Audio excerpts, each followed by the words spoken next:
welcome back to the Way to Be podcast. We are thrilled to have you with us today. As you know, this season we are talking about all things speech-language pathology, and this time, for this session, we are talking about interprofessional practice. So I'm Rachel Glade, and my co-host today is... Hi, I'm Elizabeth Rosenzweig. And today we have two amazing guests. We have Dr. Kristina Blaiser from Idaho State University, and we have Dr. Jessica Sullivan from Hampton University. And we could not be more thrilled to have both speech-language pathology and audiology represented. We have lots of fun, interesting questions, but we also know these are just fabulous people to talk to. So we're excited for this conversation today. So thank you for your time today, ladies. Having us. Yeah. Happy to be here. So glad to have you. So I wonder if we could kick off by having you each describe your current career and where you are and what you're doing, and then the path that brought you there. And maybe Jessica, if you would start. Okay.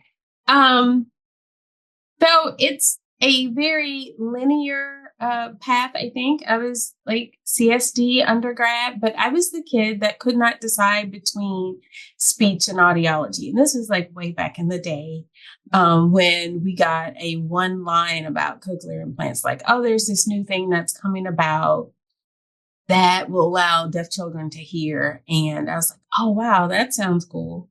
But I couldn't decide. And then I was volunteering at that time with my sorority at the Louisiana School for the Deaf, because I went to LSU undergrad. So in that, I took some post-bac classes while I was applying to grad school and met the director of special ed for the state of Louisiana. She's like, you should look into deaf education. So it's like, oh, okay. So let me look into this because it's kind of the best of both worlds. And I did, and ended up going to Lamar University in deaf ed, but then I still wanted to go back. And so that's when I went back and focused on audiology, because after working 4 years as a deaf education teacher, because everyone said, if you want to go back for your doctorate, you need to work a little bit. You need to understand and figure out what the questions are that you want to answer. And so that led me to UT Dallas, and Linda Thibodeau was my advisor. And so, she's queen of all things assistive technology and FM systems and all the things. And so it was a really unique experience being in that environment where, again, this was the olden days when we were still just moved from trim pots and you were using the toaster to program all the things. So just getting immersed in oral rehab from a technology perspective, but I was really gravitating to auditory training and those things. So was really my focus and still my focus. But now I'm kind of combining both and looking at apps and those sorts of things. And I'm the lone audiologist here at Hampton University, which is an HBCU in Hampton, Virginia. And I'm the department chair. So it's pretty interesting how things kind of come full circle. But I never thought administration would be where I would end up. But here I am, and just kind of enjoying the ride. That's so fantastic. Thank you. What about you, Kristina? Well, I took my first oral rehab class in undergrad, and I was hooked. This is what I wanted to do.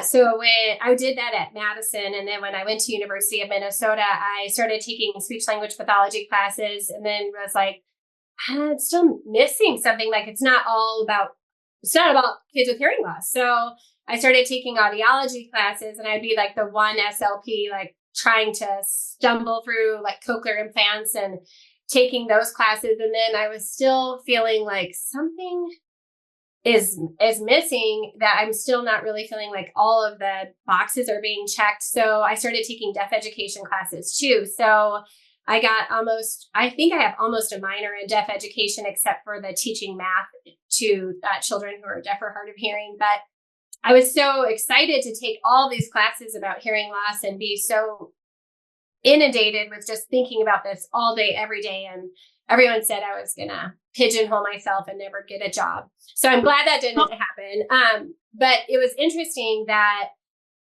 I felt like when I graduated, I had taken every single thing I could about working with this population, and I entered into the field. And just like Jessica said, I entered into the field, and all of a sudden newborn hearing screening started taking off like wildfire. And so I was like, I'm ready to go. And then I would get someone on my caseload who was 3 weeks old or 4 weeks old or 2 months old, because I was living in Colorado at the time.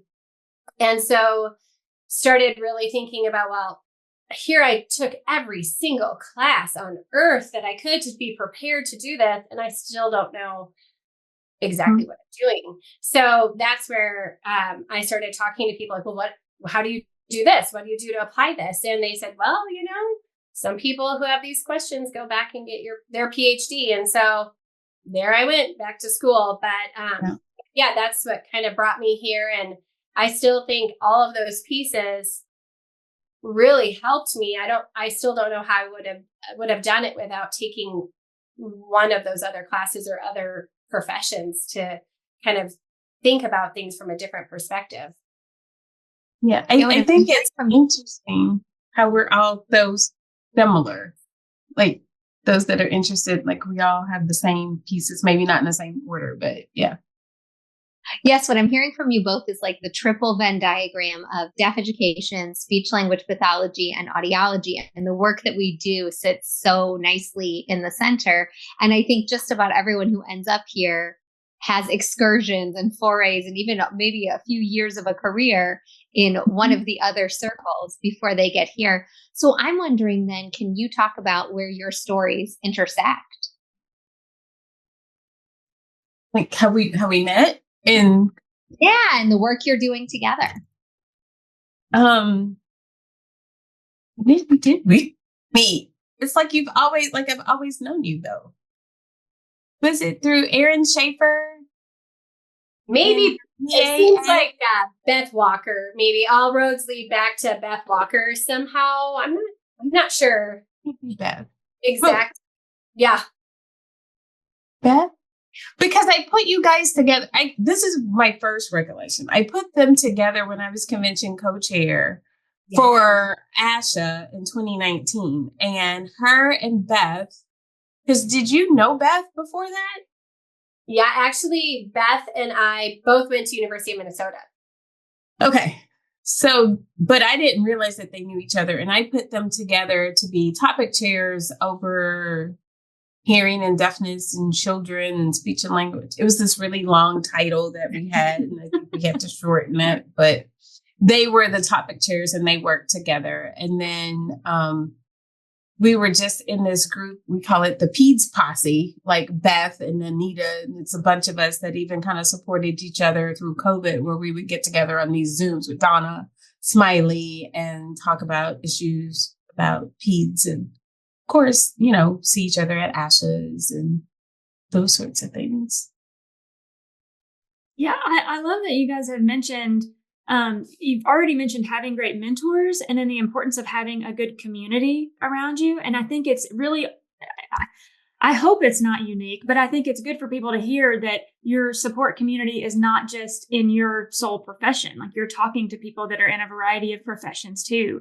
So I wonder if maybe you guys might speak to like, do you have recommendations for how to build your community, or like, that professional support system? Like how does that work? If you're somebody that maybe a young professional, or even maybe somebody that's been at it for a little while, and you're thinking, man, I'm kind of feeling isolated. I'd like to get connected. Like, what would you guys recommend? I recommend going to meetings. I think I know, and that's an expensive way to do it, but it's a way to do it and build your network and build community in an organic way. I think because that's, again, through playing in service, like going to meetings and then service. So if finding your professional home, that was something that was talked about early in my career. Like what meeting, someone asked, like, what meeting is your professional home? Where do you, like, that's going to be your meeting that you make sure you don't miss it and you're involved at, a pretty significant level. You're active. You're just not going and going back to your room, but you're volunteering, you're doing all these things. And I think from that, you start to build community. I totally agree. And I love Sig9. I love Sig7. I love them all, but like I definitely this sort of like the world of people who work with pediatrics in hearing loss, and don't be afraid to self-nominate. Don't be afraid to get involved. Whatever level you can be involved, just show up. And again, I think what Jessica said is great. Like, find who that is, like find where that fits or where that feels the best, but just show up again and again and again. And I think the connections that you have, the people who bring joy to your work and your career, don't be afraid to email them. Don't be afraid to connect with them, because sometimes that person connects you with someone else. And honestly, I will be Zooming sometimes at home, and I will get off the call and I'll be like, love you. And, and then I'll get off another call, like, love you. And I'm like, love you. Bye. And he'll be like, who are you talking to all day? I'm like, oh, I'm working. And he's like, really? Like, that's what, it's not, it's this this network of people who have high bars for kids who are deaf or hard of hearing, who want to do the work, who want to give. I mean, honestly, and I mean, sure, all of you do this. Like, you just add in. And someone today said, well, are you sure you want to do that? That seems like that's going to be too much. What about your workload units? Or what about this? And I was like, well, if I don't do it, who will? Like, we have to do this. This has to be done for the kids. So add it in, because there's an hour I'm not, if I will do it. And so show up, find people who lift you up and support you, and say love you bye at the end of meetings, and don't be afraid to make that initial connection. My very first time, I'm sorry, Jessica, then you say, I graduated and I looked at my textbook and I saw who wrote the chapter. And so I decided to email that person and be like, how do I get more involved? How do I do this?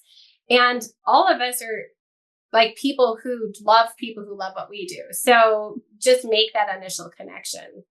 Yeah. And I'll just say that for me, I mimicked the behavior I saw from my mentors. So Linda Thibodeau, very involved in ARA.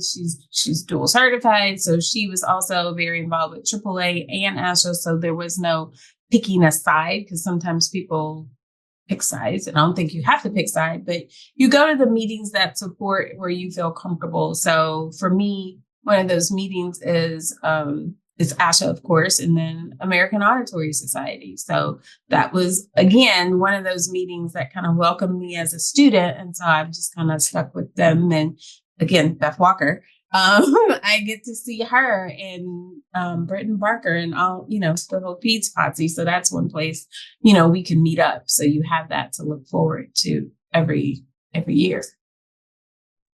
That's great advice. Another thing that you mentioned was, if I don't do this for kids with hearing loss, who's going to? And, surrounding yourself with people who set a high bar. So I'd love to hear from you both about the current projects you're working on, and what is that high bar? Where are we going next to better support this population and their loved ones? Okay, I'll go. Well, so the whole idea of auditory training, I guess this is going to be my life's work, because one project, you don't solve the question you think you're going to solve. It just leads to more questions, and you're still trying to solve that first question. So I'm still trying to optimize intervention for kids. So we have a mobile app that we're still piloting and testing and trying to get the kinks out. Who knew it takes this long to get a product out to the masses, but it takes a minute. So give us an idea. How long does that take? Well, this has been 5 years now. We've been working on this. So we started collecting during COVID and the initial for the grant. And they were like, okay, we got that data. So now we got to go back in and make some tweaks and stuff. So we're looking at how we can provide intervention on a mobile app. But then recently, that's something I still want to do, but I'm starting to think more about those families that have a limited data plan, that can't just use data all day to do these things. So what do I do for intervention for them? How do we help them? So that's on the back burner of one of the things that I'm thinking about, because we can invent all these things, but we want to make it accessible. Just because you can put it on the phone doesn't necessarily make it accessible. So that's the new burning question. So there's some collaborators in Rhode Island that I've been working with. So we're trying to figure out all of the things. I'll just add in too. We'll be happy to, link or, attach if there's anything you want us to add to this podcast where people could click or whatever to learn more about the apps that you're working on or whatever. We're happy to do that. So, because it's great work. I mean, I know it's amazing, but I want other people to know it's amazing. Yeah, I thought you were going to say, "Do you want a copy so you can collect some?" But I think it's also good for people to realize the amount of time and the amount of, okay, go back to the drawing board. Okay, let's work on version 2 and version 3. That these things don't appear overnight and that it's really a process. So I appreciate you sharing that struggle because it's good. It's good for people to know. Yeah. And what about you, You have something cool. Oh, so I think that there's a couple of different things. One is I've been really interested about how we take assessment results for kids who are deaf or hard of hearing in birth to 3, 5-ish. And how do we turn those into meaningful results, both for our state systems as well as individuals, and link those to resources. So, I mean, that's a lot there, but trying to really make sure. We've seen a new push of collecting early intervention outcomes and linking those back to 136. And so that's a lot easier said than done. But then I fear that a lot of our families who get these black and white reports with percentile ranks and providers, they don't always speak the same language, and it doesn't always translate very well into intervention planning and integrating that into language outcomes. And so that's one of my goals that I've been really working on is bringing this sort of assessment outcomes that link to resources right away. So that's one piece. And then on the flip side of that, or another side of that, is recently in the last 2 years, the funding for the family to family support in the state of Idaho has come through Idaho State University. And we call it the Hatch Lab, and it's helping adults talk to children. And so that's one of the things that that family to family support that I've been always thought was important, but I now just so very fortunate, at the deepest sense of being very fortunate, able to witness what a difference family to family support makes in terms of outcomes. Any of the goals that we have as providers, I think, can be bolstered by having families talk to other families and really putting families at the forefront. We do weekly Zoom calls across our state where we've had up to 18 families in the state of Idaho, which is not a lot, but we've had families that come every week. They show up, they support each other, and some of these families live in very rural areas, so they still have access to each other. And hearing a family of a 2-year-old say, well, just make sure that there's this is how we do breastfeeding when we've got Baha on, or make sure there's a helix not in your, in the ear mold to make sure that the hearing aids, and they're talking to someone who's got a 2-week-old. It just makes you realize how empowered families make all the difference in the world. And so those are some of the things that, what can we do to make sure that what does it mean to have an empowered family? And how do they have access to some of these same resources? I think both Jessica and I are really trying to think about all the families who have, the hearing health disparities that are so rampant, and 136 only works, for those families that are in the groove. But when we have lack of resources, lack of providers, lack of information, we got to figure out how to be able to get that equal access to those resources. And so that's, I think, another burning passion that we both share, and kind of keep thinking about out of the box thinking that we can start equalizing those outcomes. Yeah. So you mentioned 136 a few times, and I wonder if, we may have listeners or viewers that aren't familiar with what that is. I wonder if you could shed some light on what it is and why it's so important. And then how do our professions, help collaborate to make sure that we get there? And I'll have Christy answer this one because I think Jessica answered it. So y'all, but feel free to tag team, right? Well, 136 is loosely, I mean, the recommended guidelines of are screened by 1 month of age, identified by 3 months of age, and fit or early or intervention by 6 months of age with hearing loss. There has been some movement or thought about 1, 2, 3. I know in our state, our newborn hearing screening coordinator always is like, let's just get 136. If we can get 136, that will be good.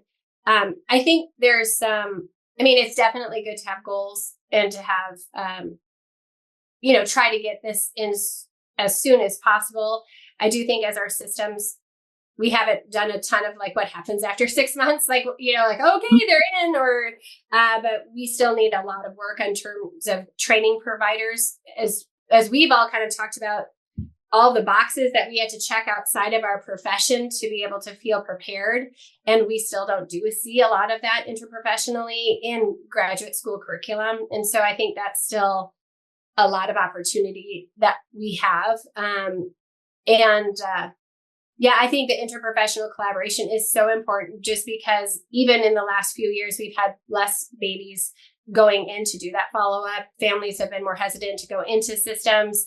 Maybe resources have been more challenging. And so it is really important if that early intervention provider is seeing a child to double check and make sure, did they have a screening? Did they follow up? Were they able to follow up on the screening? What were the recommendations? Were they able to follow those? And what types of resources do we need to help to ensure that, that the family is still following up? And so one thing that you mentioned, Jessica, that you're both really passionate about is that reducing healthcare disparities, improving access. And I think it's so fascinating to hear because we have Kristina in Idaho and you're in Virginia. And this is something that we all confront, though it may look different state to state. So could you talk more about what are you seeing that sometimes prevents families from meeting those 136 milestones? And what are some suggestions you have that providers in Virginia or anywhere could do to help improve that? Right. So right now, we are actually focusing on getting connected with our early intervention centers. So we have one here that we are providing services and our students go in and kind of help. But what we see when we're there, because you can't go in automatically and tell people this is what you should do. You kind of have to understand their culture and how they move and how their systems work. And then you can come in like, hey, well, this is how I can help you. So we've been doing that. And there's some teacher training. So there's that interprofessional part where their teachers need some training as well as parent training. So we've recently gotten funding to where we're going to train our students to do those things. The state of Virginia actually requires that you get a certificate in early intervention services. And that's going to be a part of what we're going to start requiring from our students, that they do the modules so they can get that extra certification. So then they're able to work in early intervention throughout Virginia. But using that model of teaching our students, so then it's always, I think we have a bigger impact instead of just me doing one study, but also it goes to the classroom and teaching your students this is the right way it needs to go, because they're going to go out and do it. And then you're going to have a greater impact. So that's what we've been focusing on. And a lot of the kids in the early intervention centers, they range. Some are just from a low SES, typically developing. Some actually have some severe issues with hearing loss and autism and phonological processing disorders and those sorts of things. And we recently actually went on a study abroad trip with our grad students to Turks and Caicos, and we saw the same things, but there were some cultural things that we really had to work through with students. So that was a big reminder of us, because we kind of market ourselves as like a beacon of cultural competence, and we understand all these things. And so these are cultural differences. So they're, understanding that people may not always show up on time. You have to give grace and understand that, well, they have to get to work, or they had some other things to do, or it's just they're on island time and that's the culture.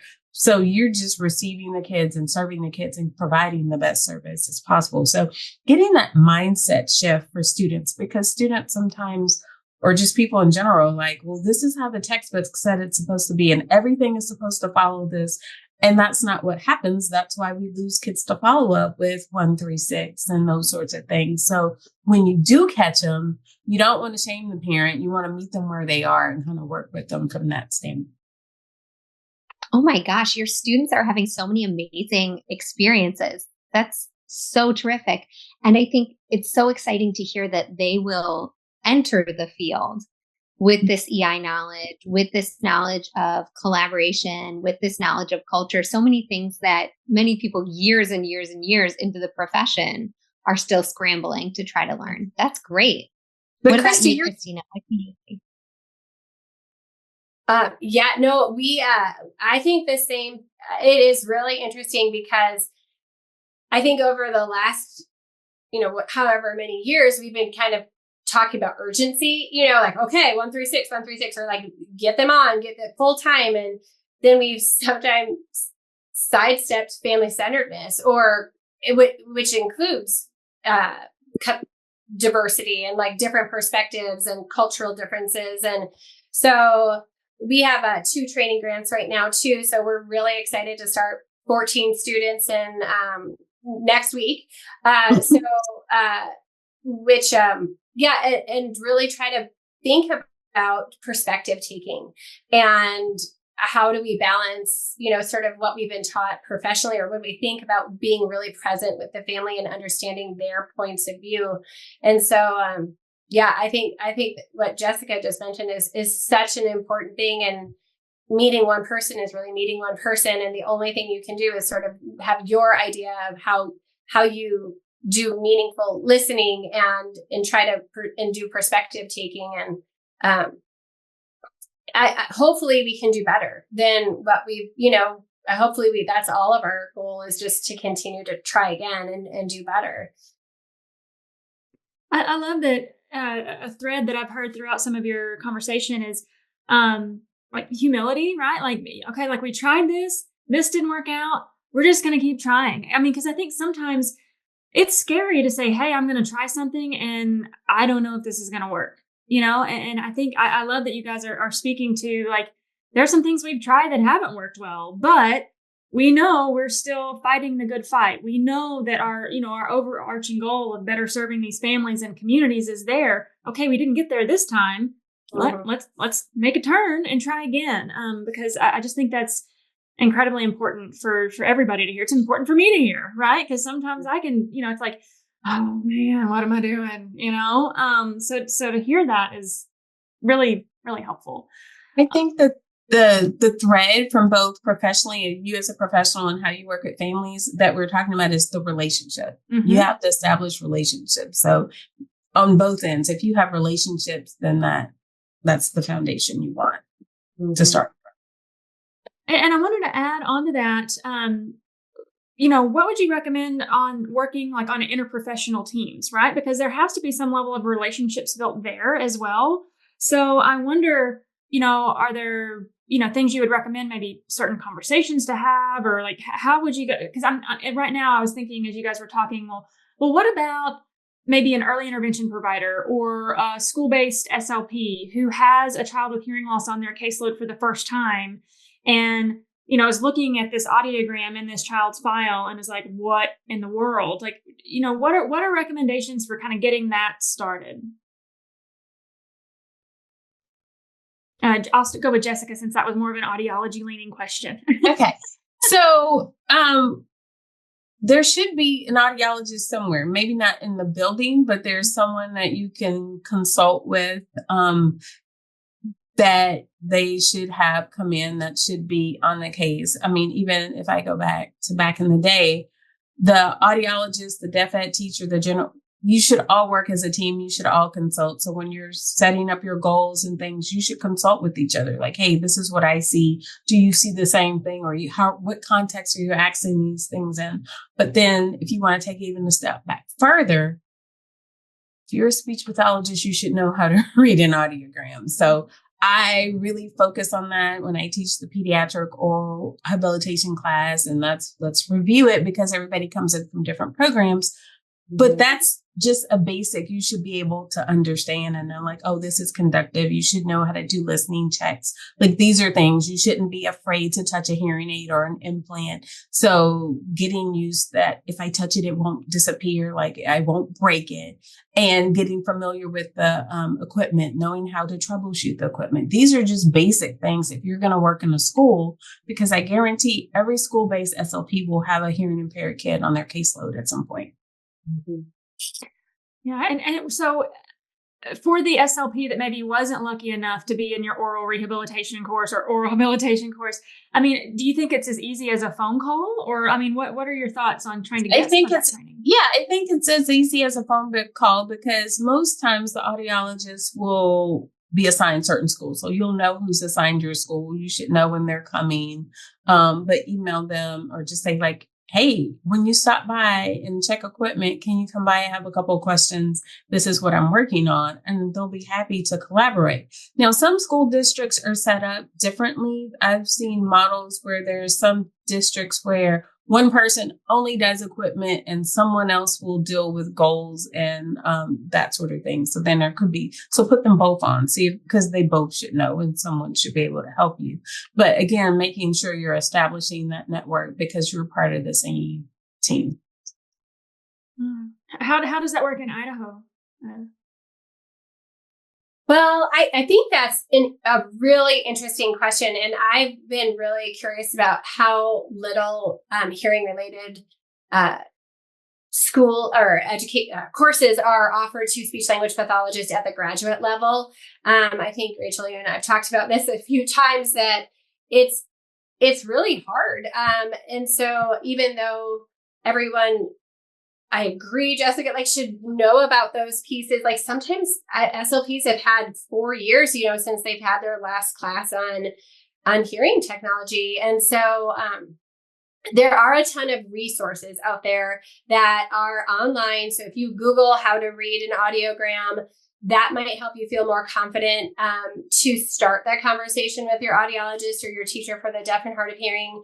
There's some really nice online resources that are kind of maybe more family focused, but that would be a good place to start if you really feel that struggle. I definitely agree that a phone call is the right thing to be able to do. Being able to try to take the time to be able to meet with someone.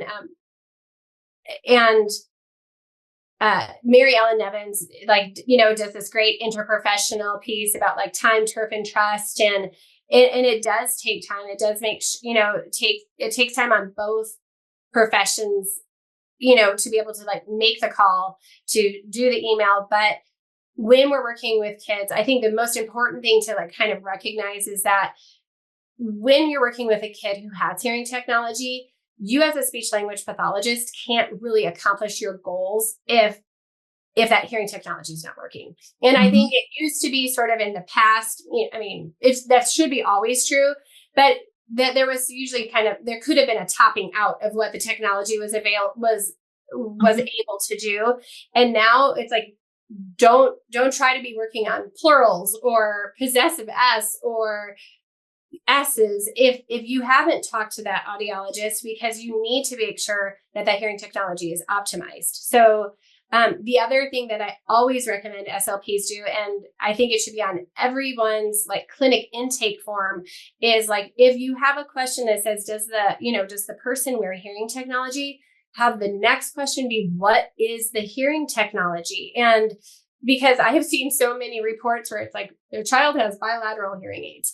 Well, that doesn't help that educational team at all to be able to Google, like, how do I troubleshoot this type of hearing technology? Because there's also a ton of online resources that are available for troubleshooting that technology. So just simple things that we could be doing to set ourselves up for success a little bit more. If you don't have such an awesome class in your graduate program that helps you to be set up for success, just having like check boxes in your mind of, hey, I should know what the hearing technology is. I should know what the audiologists know. I should get that release of information right away. That's just going to help you kind of pave that path for communication, because that can be challenging in and of itself. I love that idea of time, turf, and trust as being parts of that interprofessional collaboration. Rachel, I think we might have to email Mary Ellen and see if we could interview her about that. I think so. I think so. We have lots of great names dropped. Yep. Yeah. It's a great, catchy way to think about that. So I wonder if you all could put on your prediction hats and think, okay, in 10 years, where do you see the professions going? Either what do you hope will happen, or based on current trends, what do you think will happen? Because you both are preparing students. And so thinking about the world that we're sending them out into, where do you think we're going? What's coming down the pike for us? What do we think, or where do we hope? Yeah. Either one, maybe both, maybe a thought and a hope. Well, I hope we have some legislation passed that would make access to hearing assistive technology less expensive for all, not just kids, but for adults as well. And that just becomes a normal thing, that seeing the audiologist becomes a normal part of what you do when you're doing your health and wellness checkups. Oh, that'd be amazing. Yeah. Just like you get a mammogram, right? Every year after whatever age, It would be so phenomenal if people understood that age-related hearing changes are just part of life, and that should be a routine thing. You know, I think kids get hearing screenings at the pediatrician, but even that, we have space for improvement there. I would love to see some sort of technical resource center for providers who need just-in-time information about actually what early intervention looks like for kids who are deaf or hard of hearing. I would love to see something that doesn't say like, okay, they're 6, they're enrolled, but something that provides like, okay, now what do I do? How do I troubleshoot this? What types of assessments do I do? What do I do with the results? I think that having something that really helps us to think about language and access to language across whatever languages they're using, and support, and really have families as an important part of that. That's what I would love to see. I don't know if for sure that we'll see it, but I think that would be really cool. Well, and I think it would be an amazing resource for those early intervention providers who, kind of like the school-based SLP that Jessica was talking about, you will at least have one kid with hearing loss, depending on your catchment area, and levels of personnel preparation vary so widely. Where could that person go to say, okay, there's a kid with hearing loss on my caseload. What on earth do I do next? Mm-hmm. I think it's great. I think you guys have given lots of great, recommendations, and I think also spoken to the importance of like solid mentorship too. And I think that's that's part of what we're hoping to highlight too with what we're doing here with this podcast is like there are people there are champions for you in the field. I mean, you may have to email them, you may have to call them, you may have to look at that that chapter author, and even though you're scared to death typing that email, go ahead and send that email. But there are champions in our field that are here for you, and timing may not be great on that first email, and it might be 6 months before you can meet, but that's okay. Like just be patient and be brave enough to reach out. So I really appreciate you guys sharing your stories, and like I said, I really appreciate hearing about just being humble through all of it too. I think that's really cool. Really cool. And it's important also that you bring people along. Like there's plenty of room at the table to bring people along. So if you get opportunities and have an opportunity to make a suggestion for a friend or get some, do that and bring them along. The more the merrier. That's great. I love that thought too. I always think of the Shirley Chisholm quote that if there's not a seat for you at the table, you pull up a chair. And I think sometimes as people who do have a seat at the table because of where we've gotten to professionally, our job should be that we always come with a folding chair for somebody else to bring along our students or our mentees or whoever that is. I love that. I've seen a shift in that in just really I think that there's so many of us who are like, love our students and love the people that we're so proud of where the field is going. And I think that's such a cool, a cool shift to see that like pride and seeing that they're just going to go farther than we ever did. So that's really great. All right. Well, I think if we're ready, we may be ready for our rapid round of questioning. So this is where, this is where we take our 90 seconds and ask some super fun questions. Okay. So I don't know, Christy or Jessica, anybody want to volunteer to go first? Christy, you want to? Okay. Jessica's going to volunteer.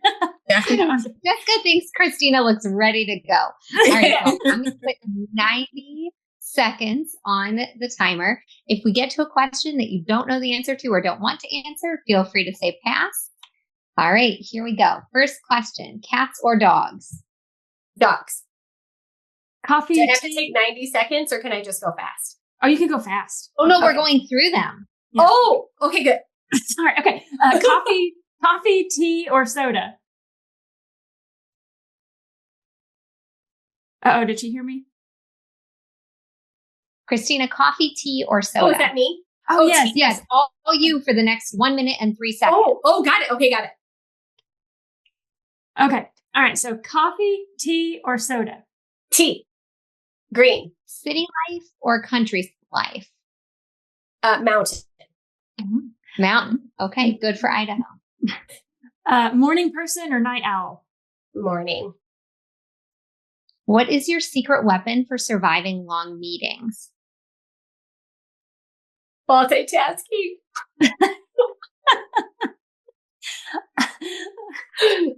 Netflix or YouTube? Netflix. What is your go-to karaoke song? I Will Survive. Fiction or nonfiction? Fiction. What's your favorite color and why? Orange, because it's happy and warm. If your office had a mascot, what would it be and why? A bird, because it's growing from the nest. It's hatching. So big brain. Look at her go there. Way to make that connection. I love it. That was awesome. Fantastic. You made it through. All right. So now it's Jessica's turn. I'm going to set another timer. Let's see here. Okay. So are you ready? 1 minute and 30 seconds on the clock. Okay. So if you could have dinner with any historical figure, who would it be? Historical figure. I would have dinner with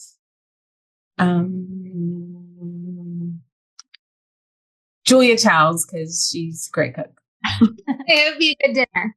Yeah, it would be a good dinner. All right, sunrise or sunset? Sunset. What is a valuable lesson you learned from failure? To keep going. Instagram, Facebook, or X? Instagram. If you could have any superpower, what would it be? Oh, to read minds. So Windows or Mac? Both. Both. Okay. What's your favorite vacation destination? My favorite vacation destination, it's actually Turks and Caicos. Very cool. What is maybe the strangest thing that you've ever found in a pocket, purse, or wallet? Strangest thing I've ever found in a pocket, purse, or wallet. Money, because I never had cash. Cash.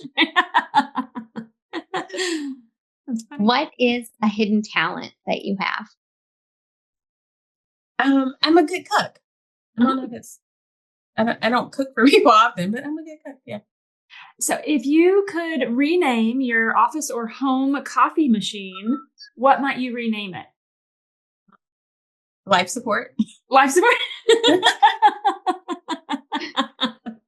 All That's right. Great. You made Brilliant. it. Okay. Brilliant. Awesome. Well, thank you guys so much. Is there anything else that you'd like to share with us while we've got our listeners' ear here? No, I'm just grateful that you asked me to do this. This was fun. Good to see Christy. So I'll see you in Seattle. Oh, that's right. That's right. In December. All right. Well, I guess there's only one thing left to say, and that is way to be, Dr. Blaiser, way to be, Dr. Sullivan. Thank you for joining us today. And perhaps someone in our audience heard or saw our conversation today and thought that maybe what we talked about today might be a way to be for them too in the future. So thank you again for your time today, and we'll see you guys next round. All right. Thank you, everybody.